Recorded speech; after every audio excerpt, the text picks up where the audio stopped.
ایک باپ اپنی سگی بیٹی کے ساتھ اتنی گھنونی حرکت کیسے کر سکتا ہے؟ میرے پاس ایک ویڈیو بھیجی گئی، میں نے اس کو دیکھا، میں کافی دیر تک اس کو صرف دیکھ کر روتا رہا کہ کسی جگہ کا ایک واقعہ بیان کیا گیا ہے جس میں نام نہیں لوں گا، اور میرے پاس وہ ویڈیو موجود ہے کہ ایک باپ اپنی بیٹی کو لت لگاتا ہے گندی موویز کی، اور بچی کی عمر ہوتی ہے تقریباً 13 سے 14 سال۔ تو ماں کا انتقال ہو گیا، ماں تھی نہیں، یعنی کہ باپ کی جو بیوی تھی وہ نہیں تھی، اس کی ایک بچی اس کے ساتھ میں رہتی تھی جس کی عمر 13 سے 14 سال تھی۔ تو باپ نے کیا کیا کہ اس کو اپنی طرف متاثر کرنے میں اس کو بڑی پہلے شرم محسوس ہوئی، اس کو یہ لگا کہ میں اس کو اگر اپنی طرف متاثر کروں گا تو کہیں میری بیٹی چیخے نہ، چلائے نہ، اور کہیں کچھ ادھم نہ مچائے۔ تو جو پورا معاملہ سامنے نکل کے آیا نا، وہ نچوڑ میں آپ کو بتاتا ہوں اور پھر اس کا ایک حل بتاتا ہوں، اور اس کے پیچھے ایک جو راز ہے، جو اہم مسئلہ ہے جس لیے میں یہ ویڈیو آپ کے سامنے بنا رہا ہوں، اور آپ کو جو بتا رہا ہوں ویڈیو میں جو مقصد ہے وہ انشاءاللہ تعالیٰ میں بھی آپ کو بتاؤں گا۔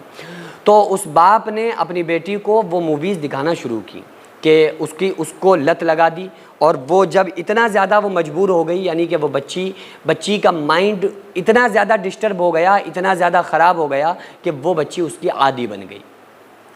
جب وہ بچی عادی بن جاتی ہے تو جو باپ کا جو مقصد تھا، جس مقصد کے لیے اس نے اپنی بچی کی زندگی کو برباد اور خراب کیا، تو باپ نے اپنی اس بچی کے ساتھ وہ مقصد پورا کرنا شروع کر دیا، اور یہ معاملہ لگ بھگ 1 سال تک ان دونوں کے مابین رہا۔ یعنی کہ اس کمبخت، منحوس، لعین، مردود، حرامیون نسل باپ نے پہلے بچی کی لت کو خراب کیا، عادت کو خراب کیا اس کی زندگی کو برباد کرنے کے لیے، پھر اس کے بعد اپنی ہی سگی بیٹی کی زندگی کو برباد کر دیا۔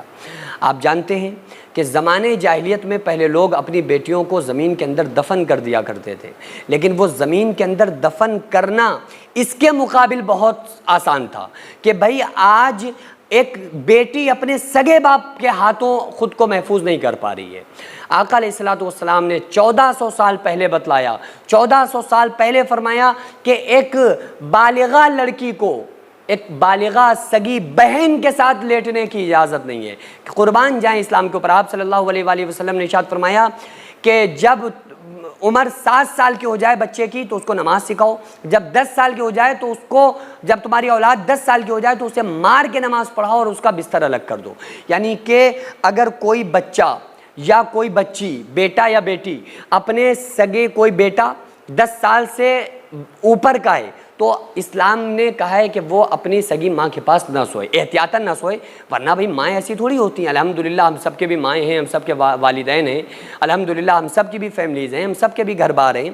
لیکن یہ لاکھوں میں ایک مسئلہ ایسا نکل کے آتا ہے نا، تو یہ بھی کیوں آتا ہے؟ ان ملونوں اور لعینوں کو یہ سمجھ کیوں نہیں آتا ہے کہ جن بچیوں کی عزت کو وہ اپنے ہاتھوں برباد کر رہے ہیں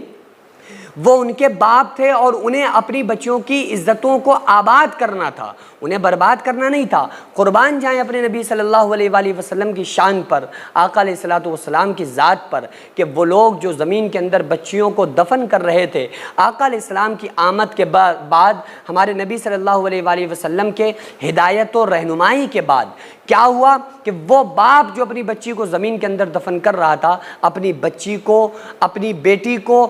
وہ بیٹی کا نکاح کرتا نظر آنے لگا، اپنی بچی کی شادی کرتا نظر آنے لگا۔ تو معاملہ کیا ہوتا ہے، جب کہیں پر بھی کوئی بھی ماحول ایسا ہوتا ہے، کسی بھی ماحول میں جب لوگ اسلام سے دور ہونے لگتے ہیں، یا یہ کہہ لیں کہ کسی بھی اپنے صحیح دھرم سے جو دور ہونے لگتے ہیں، یعنی جو واقعہ تھا یہ کسی راجیش نامی شخص کا تھا، اور جو میں نے سارے نام لینا میں نے گوارا نہیں سمجھا، میں نے بہتر نہیں سمجھا، لیکن میں اتنا بتا رہا ہوں آپ کو کہ چاہے وہ دنیا کا کوئی بھی دھرم ہو، ہر دھرم کے اندر شرم و حیا کو بتایا گیا ہے، ہر دھرم کے اندر یہ بتایا گیا ہے کہ بیٹیوں کی رکھوالی کرنا، رکشا کرنا، عزت کرنا یہ باپ کے اوپر فرض ہے۔ ہر دھرم کے اندر بتایا گیا ہے کہ بہن بھائی کا رشتہ کیا ہوتا ہے، ہر دھرم کے اندر بتایا گیا ہے کہ باپ اور بیٹی کا مسئلہ کیا ہوتا ہے۔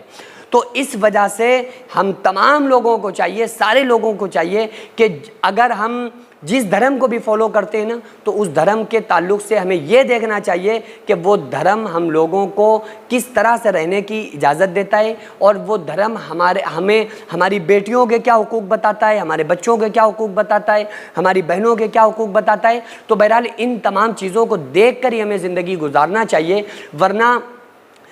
یہ ماحول اتنا زیادہ خراب آ چکا ہے۔ قرب قیامت کی نشانیوں میں سے ہے، آقا علیہ الصلوۃ والسلام نے ارشاد فرمایا کہ بنی اسرائیل میں اگر کسی نے اپنی ماں کے ساتھ اعلانیہ بدفعلی کی ہوگی تو میری امت میں بھی ضرور ایسا کوئی کرے گا۔ اور بنی اسرائیل 72 مذہبوں میں تقسیم ہو گئے تھے، میری امت میں 73 فرقے ہوں گے، ایک فرقہ جنتی ہوگا، باقی ناری ہوں گے۔ پوچھا یا رسول اللہ صلی اللہ علیہ وسلم وہ فرقہ جنتی کون سا ہوگا؟ آپ صلی اللہ علیہ وسلم نے ارشاد فرمایا جو میرے اور میرے صحابہ کے نقش قدم پہ ہوگا وہ جنتی ہوگا۔ تو کوشش یہ کریں اپنے اپنے علاقوں میں نکل کے دیکھیں ایسے لوگ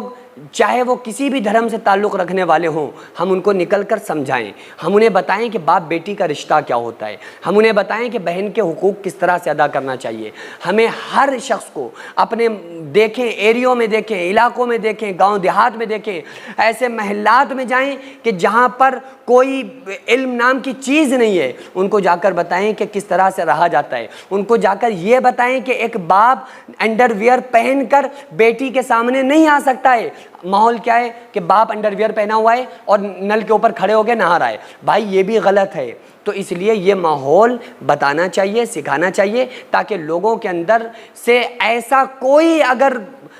وائرس انسان کے دماغ میں چل رہا ہے تو اس سے پہلے کہ وہ وائرس چلے اس کے دماغ سے اس وائرس کو نکال دینا چاہیے۔ اور ایسے لوگوں کو جن کے ہاتھوں خود اپنی بچیوں کی عزت سلامت نہیں ہے، ایسے لوگوں کو دنیا میں رہنے کا کوئی حق نہیں ہے، اور ایسے لوگوں کے اوپر سخت سے سخت کارروائی ہونا چاہیے، ان کے خلاف سخت سے سخت ایکشن لینا چاہیے، اور ایسے لوگوں کے خلاف سخت سے سخت کارروائی ہونا چاہیے۔ بہرحال یہ میرے سامنے ایک واقعہ آیا تھا، میں نے آپ لوگوں کو اس لیے بتایا تاکہ ہم اپنے اپنے علاقوں میں، محلوں میں اور محلات میں، ایریوں میں اس بات کی محنت کریں کہ اگر کہیں پر ہمیں ایسا لگتا ہے کہ ایسا ماحول ہے تو وہاں پر جا کر ہم ان کو بتائیں، سمجھائیں کہ بچیوں کی رکھوالی، عزت کی حفاظت کیسے کرنا ہے، بہن کی حفاظت کیسے کرنا ہے، بھائیوں کے ساتھ کیسے رہنا ہے۔ کم سے کم ان کو جو معاشرہ ہے اس معاشرے میں رہن سہن کے جو معاملات ہیں کم سے کم ہم ان کو وہ جا کر بتلائیں، تاکہ اس طرح سے اور بچیاں